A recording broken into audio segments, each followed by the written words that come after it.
Mama nanabojo, sonje winishe wabagone kwe nindishnakas, mama matwa minwa takaron tonindonjaba makwan indodem.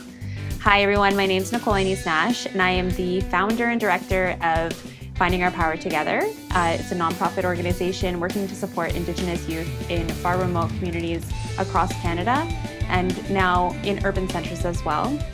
We've been really busy over the past few months trying to find a way to navigate this new way of being in the world as a result of COVID-19, and we're so honored to have been asked by the Ryerson Powwow Committee to be part of the virtual programming this year. Finding Our Power Together is a collaborative partnership between young people in First Nation communities and Indigenous and non-Indigenous allies in Southern Ontario. This initiative was founded in 2016 by members of the Nivinamak First Nation Youth Council and researchers and staff at Ryerson University. We started as a way to grow connections between Indigenous communities across Turtle Island in order to share a message of hope and solidarity, particularly to save our young people from preventable death. We collectively understand the value in bringing together young people and community members from various communities to share resources and maintain connection. We know we can find our power together.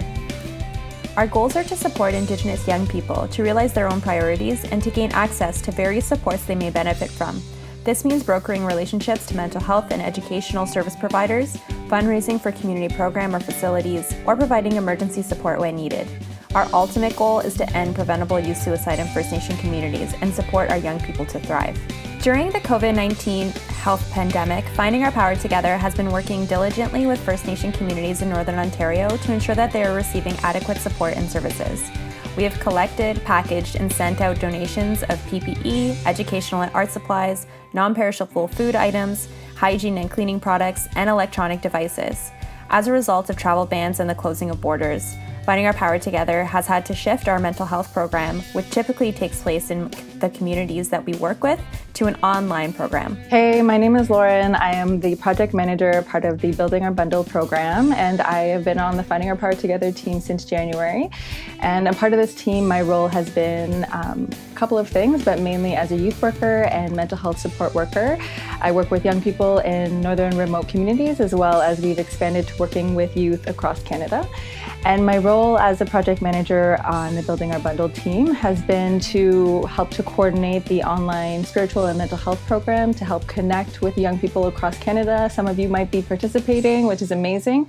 And to also support young people in learning and understanding more coping skills regarding mental health. So we do that through the Building Our Bundle program, through providing Anishinaabe teachings each week, as well as self-reflective journal activities and photo challenges. Each week, the self-reflective activity is the part where we're connecting with ourselves and we're learning more about ourselves as we go through understanding our self-connection with nature, with the land, understanding our connection with our inner self, sometimes the voices within our heads, and sometimes those can be negative and sometimes they can be positive. And so understanding those emotions, also understanding our relationships with those people around us, our family and our friends, and how those relationships balance us or maybe put us out of balance. So the Building Our Bundle program focuses on learning those new skills as well as applying them through an online format. Each week we ask young people to do a photo challenge to represent their learnings from the self-reflective journal.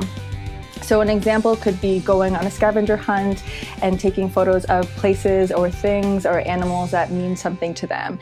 And some young people shared photos of their homes, of where their communities are and where they may be living now, as well as family members and friends in their lives. And it was really lovely seeing all of their photos. So each week on average, we have about 3,000 viewers who have been tuning into our videos that we post every Monday.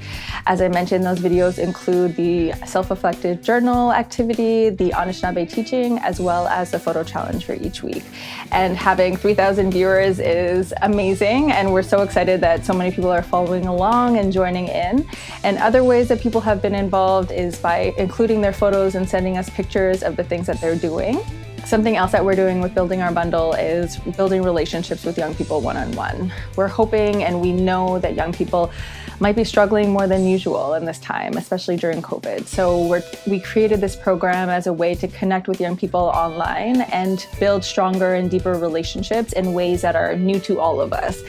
We all love visiting communities in person and connecting with young people in person, but we know in the realities that we're in right now that we have to connect online. So building our bundle was a birth of this new world that we're living in, and we've been loving getting to know some of the young people that are participating each week, and whether they're sending in photos or sending us messages or letting us know what they've taken from that week. We've been really privileged and honored to hear all of their stories. One young person said that this was the first way and the only way they've ever been able to receive any teachings. And another young person shared that this was their sort of me time that they would spend each week thinking of what their photos would be and going out and collecting photos. Another young person spent about 3 days, she said, on trying to use the Adobe Photoshop Mix app. And then she was like, I can't do this, can you help me? And sent us the photo to help her create her photo challenge for that week. So a big part of this relationship and this project is building relationships, but also helping young people to learn new skills, whether it's mental health skills and coping skills, or it's technology and understanding technology. And me, myself, I'm not so great at technology, so I understand that struggle, and I understand also the challenge and the excitement of learning something new. And I think that that's what this program represents, is something new and innovative and cool that young people can learn something new about themselves, something new about their culture, and potentially even connect with themselves and others is really the goal. And I think from the response that we received, it's been incredibly positive. I myself have definitely learned a lot from this program, and just from even talking to the young people that we're working with. And informally, we try to provide some counseling support for young people who we know are struggling in this time. And we do that through social media as well, but also have been trying to reach out and support young people by phone. And yeah, so this program is a way of connecting and further getting to know one another and ourselves. And if you haven't checked us out already, find us on Instagram. This new reality has created these new ways of being, these new strains on relationships, and we've tried to adapt to be able to support youth in the ways that we can right now. We know that relationships are at the core of being able to support one another and to be able to thrive. And we know that those relationships are strained when we are not able to be with one another and with our communities. And so finding our power together is really about supporting one another, holding each other up, and providing the tools necessary for us to reach our full potential. If you haven't heard about Finding Our Power Together yet, I encourage you to take a look at our website, our Facebook, or our Instagram, where we are posting every week and engaging with young people around cultural understandings and mental health skills. You can find us at www.findingourpowertogether.com. We hope to talk to you soon. Miigwech.